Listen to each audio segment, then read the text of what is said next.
కేసీఆర్ కు నోటీసులు, సిద్దిపేట ఎమ్మెల్యే హరీష్ రావుకు సైతం కాళేశ్వరం ఇష్యూలో త్వరలో జారీ చేసే అవకాశం, ప్రాజెక్టు అవకతవకలపై విచారణకు పిలిచే ఛాన్స్. ఇప్పటికే మాజీ ఐఏఎస్లు, కాంట్రాక్టులు, ప్రైవేట్ వ్యక్తులు ఎంక్వైరీ అంట. కర్త కర్మ క్రియ మొత్తం కేసీఆర్, అన్నిటికీ గులాబీ భాషే కారణమంటూ వెల్లడి. రాష్ట్రానికి చేరుకున్న జస్టిస్ పినాకి చంద్రఘోష్ మరో 52 మంది నీటిపారుదల శాఖ అధికారులకు తాజాగా నోటీసులు. సోమవారం నుంచి విచారణకు రావాలని ఆదేశం. తుది దశకు చేరిన కమిషన్ విచారణ. చూడు, కాళేశ్వరం 10 గిట్ల అయింది.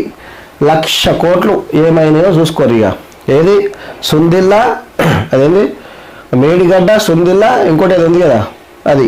సో 3 బ్యారేజ్లు కుంగి ఇట్లా అయిపోయినాయి, 1,00,000 కోట్లు అయిపోయినాయి. సో దీనికి కర్త కర్మ క్రియ మొత్తం కేసీఆర్ ఏనంట. సో దాదాపు 50కి పైగా 52 మంది అధికారులు కూడా వాళ్ళు చెప్పారంట, ఇలా మా ప్రమేయం ఏం లేదు, మొత్తం కేసీఆర్ గారు చెప్పినట్టే మేము చేసినామని చెప్పారట. 3 బ్యారేజీల నిర్మాణ స్థలం, బ్యారేజీల్లో నీరు నిల్వ చేయడం, ప్రాజెక్టు డిజైన్ను వ్యాప్కోస్ సంస్థకు నామినేషన్ పద్ధతిపై సర్వే పనులు ఇవ్వడంతో తదితర విషయాల్లో అప్పటి సీఎం కేసీఆర్ నిర్ణయాన్ని తాము ఫాలో అయ్యామని నీటిపారుదల శాఖ ఉన్నత అధికారులు కమిషన్ ముందు హాజరై ఇప్పటికే వాంగ్మూలం ఇచ్చారు. అయిపోయింది. అధికారులు చెప్తున్నారు మాదేం తప్పలేదు, అప్పుడున్న సీఎం కేసీఆర్ గారు ఎట్లా చెప్తే మేము అట్లా చేసినాం, మా తప్పేం లేదని వాళ్ళు అంటున్నట. తాము వాటి డిజైన్ ఖరారు చేయలేదని, కేసీఆర్ సూచనలకు అనుగుణంగా వ్యవహరించాల్సి వచ్చిందని స్పష్టం చేశారు. కేసీఆర్ నిర్ణయాన్ని తాము ప్రశ్నించే స్థాయిలో లేకపోవడంతో వాటిని ఫాలో కావాల్సి వచ్చిందని స్పష్టమైన సమాచారాన్ని అందించారు. మరి సీఎం ఎవరు క్వశ్చన్ చేస్తాం?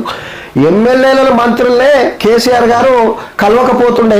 ఆయన ముందు ఇట్లా చేతులు కట్టుకొని నిలబడుతుండే. ఎవరైనా ధైర్యంగా గొంతెత్తి ఆయన ముందు మాట్లాడిరా కేసీఆర్ ముందు? అసంటిది అధికారులు ఏం మాట్లాడతారు? అధికారులు ఎవరైనా మాట్లాడిందంటే వాళ్ళ ఉద్యోగాలు పోతాయి. చిన్న మాట.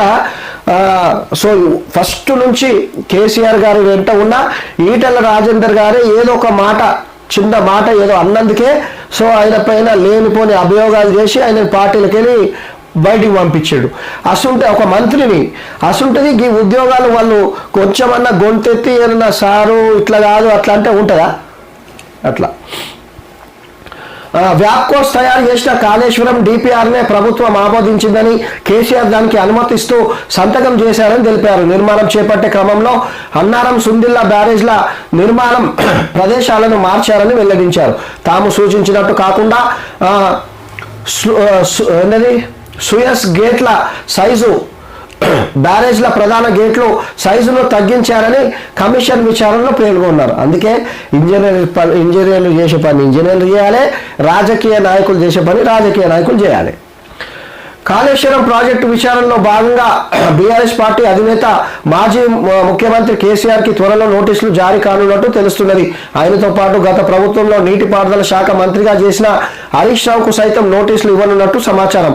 ఈ మేరకు విచారణ చేస్తున్న జస్టిస్ పినాకి చంద్రఘోష్ రంగం సిద్ధం చేసినట్టు తెలుస్తుంది.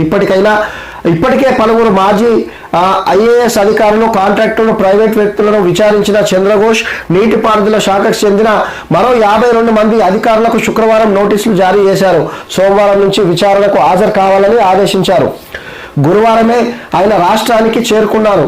ఘోష్ డిసెంబర్ 5 వరకు ఇక్కడే ఉండి విచారణ కొనసాగించనున్నారు. కాగా ఇటీవలే కాళేశ్వరంపై చంద్రచూడ్ విచారణ అది పూర్తిగా దశకు వచ్చిందంటగా చూడాలి మరి ఏమవుతుంది అనేది.